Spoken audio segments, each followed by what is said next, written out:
तो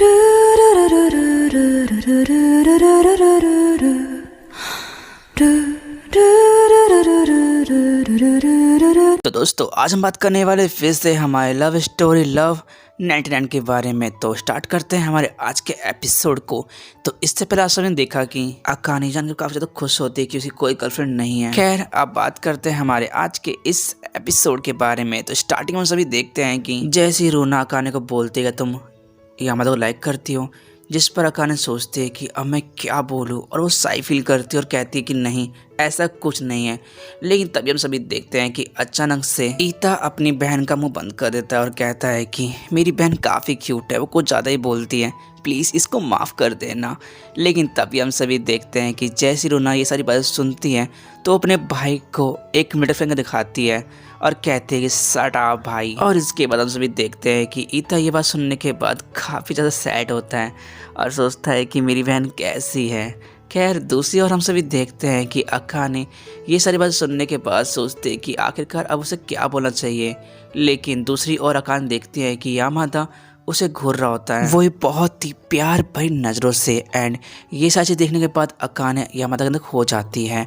और हम सभी देखते हैं कि अकाने अचानक से अपने हाथ से उस गिलास छोड़ देती है जो उसने पकड़ रखा होता है, और जैसे ही वो गिलास गिरता है तो वो टूट जाता है। एंड अकाने उसके बाद होश में आती है और वो उस गिलास को उठाने की कोशिश करती है। लेकिन तभी यामादा बोलता है कि रुको, तुम इस चीज़ को साफ मत करो, यहाँ के स्टाफ मेंबर इस चीज़ को साफ कर ले, क्योंकि हो सकता है कि तुम्हारे हाथ में लग जाए इससे। और इसके बाद हम सभी देखते हैं कि जैसे ही यामादा अकाने से ये बातें बोलता है तो अकाने बहुत ज़्यादा साइड फील करती है और पीछे तरफ मुड़ जाती है और सोचती है कि आखिरकार मेरा मुंह इतना लाल क्यों हो रहा है। एंड दूसरी ओर हम सभी देखते हैं कि यामादा ये सब कुछ नोटिस कर लेता है और उसके बाद वो सभी से बोलता है कि मेरा एक कॉल है, उसको मैं पिकअप करके आता हूँ। और ये बोलने के बाद यामादा वहाँ चला जाता है। और इसके बाद हम सभी देखते हैं कि जैसे ही यामादा वहाँ चले जाता है तो अचानक से अकाने उठती है और अपनी चाय बैठ कर रिलैक्स फील करती है। और इसके बाद अकाने देखती है कि उसकी बहन ईता की बहन उसे घूर रही होती है, वो भी बहुत ज़्यादा गुस्से में, और ईता उसे प्यार भरी नजर देख रहा होता है। लेकिन तीसरा मेंबर जो होता है वो ओल्ड मैन जिसका नाम होता है ताकेजू, और अकाने ताकेजू से पूछती है कि आखिरकार तुम सभी एक दूसरे को भी जानते हो, जिस पर ताकेजू बोलता है कि हम सभी बहुत महीने से एक दूसरे जानते हैं। और हाँ एक और बात, जो ये लड़की है ना रोना, ये बहुत ही बड़ी पागल है, ये हमेशा 3 महीने के अंदर एक बार गेम में लॉगिन करती है। एंड जैसी अकाने ये बात सुनती है तो वो हंसती है। और इसके बाद हम सभी देखते हैं कि ताकेजू बताता है कि ईता भी ऐसा ही है, वो बहुत ज़्यादा एक्साइटेड था इस मीटअप के लिए। एंड जैसे ही ताकेजू की बात सुनती है रूना तो वो बहुत ज़्यादा चिढ़ जाती है और गुस्से में कहती है कि आखिरकार तुम दोनों हम दोनों पीछे क्यों पड़े हुए हो, प्लीज़ हमारी बात करना बंद करो। जिस पर अकाने बोलते कि ठीक है, हम आप लोग की बात नहीं कर रहे हैं। और इसके बाद वहाँ का माहौल कुछ ज़्यादा डेंजरस हो जाता है। एंड दूसरी और हम सभी देखते हैं यामादा को और ईता को जो बाहर बैठकर बात कर रहे थे, जहाँ पर ईता बोलता है यामादा से कि आखिरकार तुमने झूठ क्यों बोला, तुम तो झूठ नहीं बोलते हो। जिस पर यामादा बोलता है कि देखो ऐसी बात नहीं है, मुझे फील हुआ शायद से कि अकाने मुझे दूर रहने के लिए बोल रही है अपने आप से, और इसी वजह से मैं वहाँ से झूठ बोल के यहाँ पर आ गया। जिस पर ईता बोलता है कि शायद से लगता है कि वो तुम्हें देख के थोड़ी बहुत एम्बैरसिंग या थोड़ा वियर्ड फील करी होगी। जिस पर यामादा बोलता है कि आखिरकार ऐसा क्यों। जिस पर ईता बोलता है कि इसके बारे में मुझे नहीं पता, लेकिन बट शायद से हो सकता है कोई वजह रही होगी। जिस पर यामादा सोचता है कि आखिरकार ऐसी कौन सी बात है जिसकी वजह से वो एम्बैरसिंग फील कर रही थी। एनीवेज इसके बाद ईता बोलता है कि शायद से मुझे लगता है कि अकाने अपने अवतार से काफ़ी ज़्यादा डिफरेंट है रियल लाइफ के अंदर, तो क्योंकि तुम खुद देखो ना वो बहुत ही डिफरेंट है रियल लाइफ के अंदर और गेमिंग लाइफ के अंदर।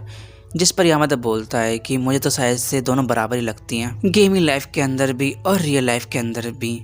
खैर इस यामादा की बात सुनने के बाद ईता बोलता है कि देखो अगर तुम ऐसे रहोगे ना तो तुम्हारी कोई भी गर्लफ्रेंड नहीं बनेगी यामादा। जिस पर यामादा ईता बोलता है कि देखो तुम प्लीज़ मुझे हार्ट अटैक देना बंद करो इन लड़कियों के बारे में, ठीक है। एंड इसके बाद हम सभी देखते हैं कि यामादा ये बात बोलने के बाद कुछ सोचता है, जहाँ पर हम सभी को फ्लैशबैक दिखाया जाता है, जहाँ पर एक लड़की यामादा से बोलती है कि क्या तुम कुछ सॉरी फील करो मेरे लिए। जहाँ पर हम सभी देखते हैं कि यामादा उस लड़की से कुछ नहीं बोलता, लेकिन तभी वो लड़की कुछ बोलती है, लेकिन बट हम लोग को इसके बारे में कुछ भी एक्सप्लेन नहीं किया जाता। एंड दूसरी ओर हम सभी देखते हैं कि ये बात बोलने के बाद वो लड़की वहाँ चली जाती है एंड यामादा वहीं पर खड़ा रहता है चुपचाप। और इसके बाद हम सभी को फिर से प्रेजेंट का सीन दिखाया था जहाँ पर ये हमारा सारी बात सोच रहा होता है। खैर इसके बाद हम सभी देखते हैं कि वो सभी लोग मीटअप खत्म करने के बाद बाहर आते हैं, जहाँ पर वो सभी काफ़ी ज़्यादा बातें करते हैं, एंजॉय करते हैं। लेकिन दूसरी ओर हम सभी देखते हैं कि रोना ये सब देखकर काफ़ी ज़्यादा गुस्सा होती है और मन ही मन में कहती है कि अकाने, मैं तुम्हें इस टीम से बाहर निकाल कर रहूँगी, चाहे कुछ भी हो जाए। ये सारी बातें बोलते हुए रोना अकाने का थोड़ी बहुत अब्यूज पर बोलती है। और इसके बाद हम सभी नोटिस करते हैं कि पीछे ताकीजू सारी बात सुन रहा होता है रोना की, और रोना की बात सुनने के बाद ताकीजू काफी ज्यादा शॉक्ड होता है, डर जाता है। और इसके बाद फिर से सीन चेंज होता है, जहाँ पर हम सभी देखते हैं कि यामादा और अकाने दोनों एक साथ मिलकर अपने घर जा रहे होते ट्रेन के अंदर, जहाँ पर अकाने यामादा से बोलने की बहुत सारी कोशिश करती है, लेकिन हमेशा की तरह यामादा उससे कुछ नहीं बोलता, बस बोलता है कि हाँ हूँ। जिस पर अकाने सोचती है कि आखिरकार अब वो क्या बोले, एंड लेकिन तभी वो नोटिस करती है कि उसे सभी लड़कियां घूर रही होती हैं। और इसके बाद हम सभी देखते हैं कि जैसे अचानक से ट्रेन ब्रेक मारती है स्टेशन पर, तो अचानक से अकाने यामादा तरफ गिर जाती है, लेकिन यामादा उसे संभाल लेता है।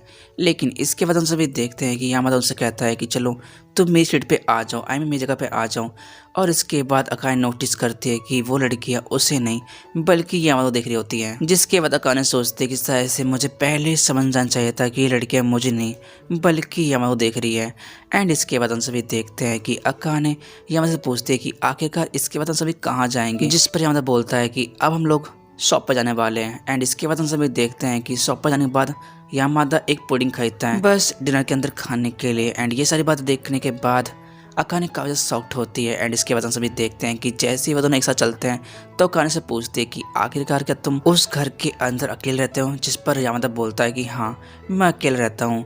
एंड इसके बाद अकाने बोलते हैं कि आखिरकार तुम अकेले रहते हो तो तुम अपने खाने पीने को कैसे मैनेज करते हो, जिस पर यामादा बोलता है कि जब भी मुझे भूख लगती है तो बाहर खाना खा लेता हूँ या कभी कभी कप नूडल्स खा लेता हूँ बस। और इसके बाद जैसे अकाने यामादा की बात सुनती है तो सोचती है कि आखिरकार वो कैसे सर्वाइव कर रहा होगा इस दुनिया के अंदर। एंड वो ये सोचते हैं कि आखिरकार क्या उसकी मॉम उसके लिए टेंशन लेती होगी। लेकिन फिर अकाने सोचते हैं कि शायद से मुझे यामादा की लाइफ में इतना इंटरफेयर नहीं करना चाहिए।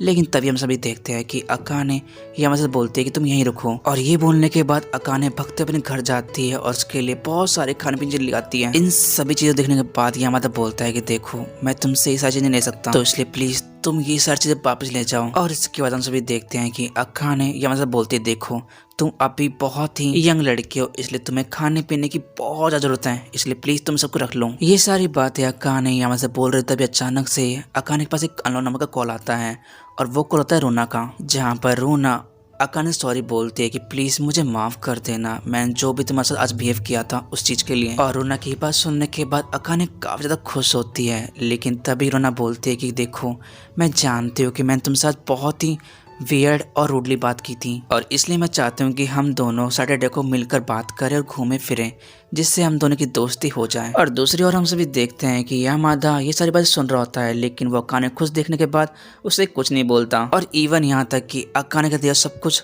खाना पीना सब कुछ ले जाने के लिए तैयार हो जाता है। और ये यामादा की बात सुनने के बाद अकाने बहुत ज़्यादा खुश होती है। एंड इसके बाद फिर से सीन चेंज होता है, जहाँ पर हम सभी देखते हैं कि यामादा अपने घर पर आने के बाद अपने फ़ोन को ऑन करता है और देखता है कि सैटरडे को आखिरकार क्या है, जहाँ पर वो देखता है कि सैटरडे को रोना का ट्यूटरिंग जॉब है। और ये देखने के बाद सोचता है कि यामादा शायद से मैंने कुछ गलत सुन लिया होगा, शायद से रोना और अकाने सैटरडे को नहीं बल्कि किसी और दिन मिलने वाले हैं। और इसके बाद यामादा अपने गेमिंग लैपटॉप पर चला जाता है, जहाँ पर हम सभी देखते हैं कि यामादा अपने पीसी के अंदर कुछ ना कुछ कर रहा होता है। लेकिन तभी अचानक से वहाँ पर ईटा कॉल आता है, जहाँ पर ईटा बोलता है कि तुम इस समय कोई इंपॉर्टेंट काम कर रहे हो, जिस पर यामादा बोलता है कि नहीं मैं कुछ नहीं, बस फिलहाल के लिए अपने पीसी के अंदर कुछ ना कुछ कर रहा हूँ। जिस पर ईटा बोलता है कि इसका मतलब तुम सब फ्री हो, तुम्हारे पास बहुत सारा टाइम है, इसका मतलब कि तुम बहुत जल्दी रोना को पढ़ाने के लिए आने वाले हो। और ईटा की बात सुनने के बाद यामादा बोलता है कि आप मुझे हमेशा के टाइम पर आना है, जिस पर ईटा बोलता है कि तुम तो समय फ्री हो ना, तो तुम आ सकते हो इस समय, या तुम्हें कुछ और काम है,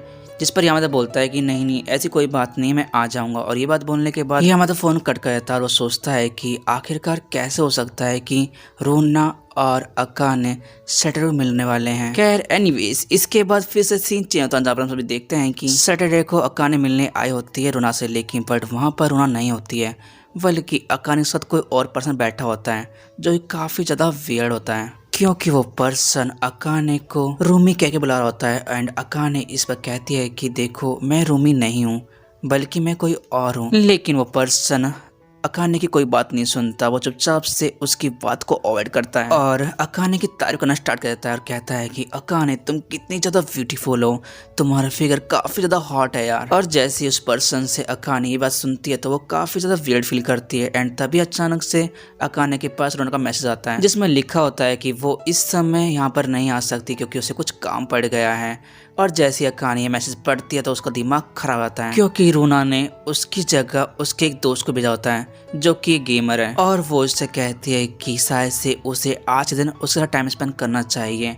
एंड ये सारी बातें पढ़ने के बाद अकाने का दिमाग खराब होता है और वो उस पर्सन से बोलते हैं कि मैं अभी आती हूँ वॉशरूम के। और इसके बाद हम सभी देखते हैं कि अकाने वॉशरूम जाने के बाद सोचते हैं कि आखिरकार अब वो क्या करे यहाँ पर, क्योंकि यहाँ पर रूना की जगह उसका कोई दोस्त आया उससे मिलने के लिए और उसका ये दोस्त काफी ज्यादा पागल है रूमी के चक्कर में। और ये सारे बातें सोच रहे होते हैं अकाने अपने मन ही मन में और वो ये भी सोचते हैं कि आखिरकार अब वो क्या करें यहाँ पर। और इसी के साथ हमारी आज का एपिसोड यहीं खत्म होता है गाइस। एंड आई होप कि आप सबको मेरी आज की वीडियो काफी ज्यादा इंटरेस्टिंग होगी। अगर वीडियो अच्छी लगी प्लीज लाइक कर देना एंड प्लीज सर कमेंट जरूर करना क्योंकि आप लोग का एक कमेंट और एक लाइक मुझे मोटिवेट करता है मेरी नेक्स्ट वीडियो के लिए। तो यार मिलता हूँ नेक्स्ट वीडियो के साथ, तब तक ले गाइस एंड सही हो नारा।